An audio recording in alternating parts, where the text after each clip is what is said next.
Imagine your worst nightmare happening, and that happens again and again and again. It haunts you day in and day out, and there's no way to stop it. That's what PTSD is like. PTSD, also known as post-traumatic stress disorder, affects hundreds, and it may be affecting someone who you know. There are many people who are misinformed, and I was as well, until someone who was close to me was diagnosed, and I did my research. There are many variations of symptoms and treatments for PTSD, and there's also a strong stigma surrounding illness. The signs of PTSD are often hidden, and according to the National Institute of Mental Health, there are 4 categories. We experience avoidance, arousal and reacting, and cognitive and mood symptoms. These are all caused by different traumatic events, including war, gunfight, and even witnessing a death and sexual assault. Symptoms aren't always easily recognizable and are often hidden, including trouble with memory, nightmares, and avoidance of different places that could remind the victim of what happened. Since it's hidden, it can be very difficult to treat and get help. PTSD is not static, and signs and symptoms are fluid. Some things can make the symptoms worse, and some things can make them better.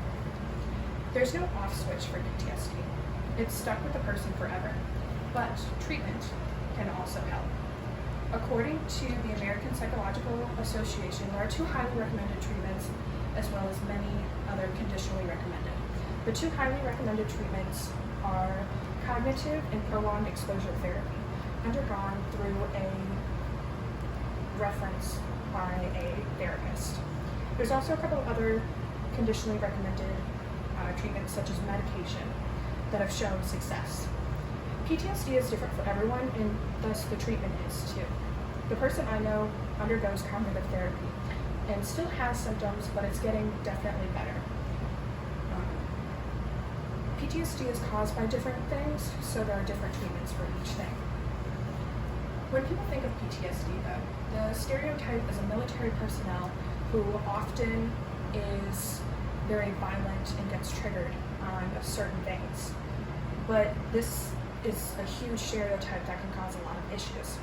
Mayo Clinic lists multiple types of traumas, including combat, abuse, assault, natural disaster, and even different accidents.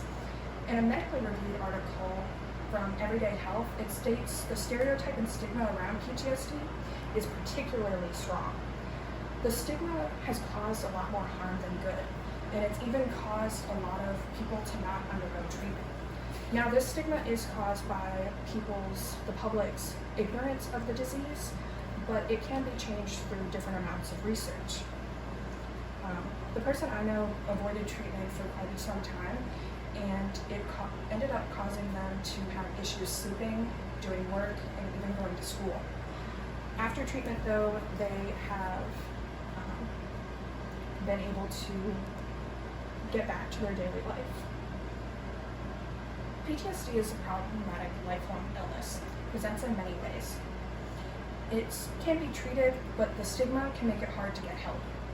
There are many different treatments for the symptoms of PTSD, but the stigma, like I said, is very challenging and often presents as too big of a problem for those people to even get diagnosed. It's often hidden and may affect someone you know. As someone who's watched a person struggle with PTSD, it doesn't have to be a death sentence. There are resources to help, and all that needs to be done is to ask.